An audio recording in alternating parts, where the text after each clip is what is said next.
figure out with my friends and collaborate with. And this year, our first clue we had was for digital citizenship, and we went and presented to the first graders on campus. And so we each got our groups, and my group decided that we were going, okay, the topic was how much is too much? How much screen time is too much screen time? Not only for first graders, but for everybody. And we learned through this experience too, not just the first graders, but we talked about how you don't need to come home from school and go straight on your iPad or anything like that.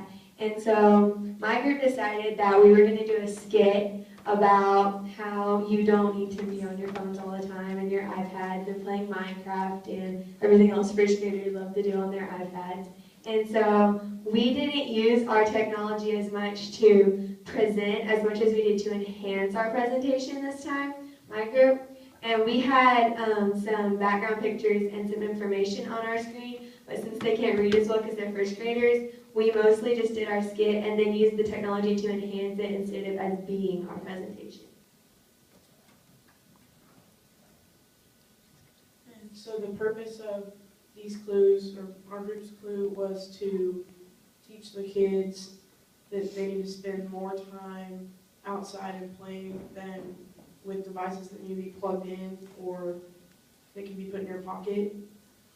So these are some of the things that we did, and we had to use pictures, and we found cats, and we used that because that's something that the first graders will really connect with, and we had to explain it ourselves because they can't read.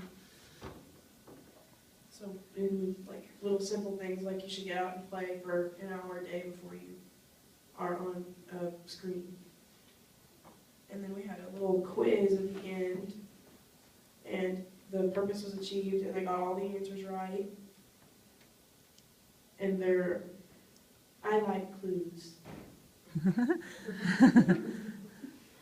So that's pretty much all we have to say. Thank you.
Okay, so in the spring of last year,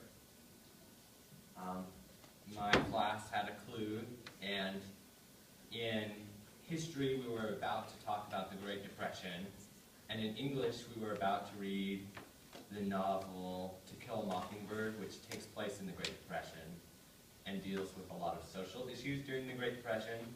So each group got a different aspect of the Great Depression. So mental illness, how were people with mental illness treated in this era, women, and various other aspects of things. So our group was women, and so we used Google Drive to collaborate and create a presentation.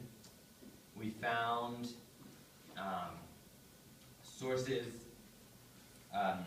We collaborated and looked to find a narrative for the story of women in the Great Depression. Through original sources and articles, we looked for thesis papers, we looked through the Library of Congress, and we just put together how women were treated, and just generally how that worked and who some of the noticeable women were that were breaking out of the mold of discrimination. For example, and also the changes in their fashion and all that. We found female photographers, including this woman, Dorothea Lange took one of these. This is one of the most famous pictures from the Great Depression. Other famous female photographers, women artists who worked for the WPA, and we really learned a lot, and it really enhanced when we came to learn reading about To Kill a Mockingbird. We were reading To Kill a Mockingbird, and it really helped us to understand the character of Scout, the little girl who's a tomboy, but she's expected to conform to these social norms. And it really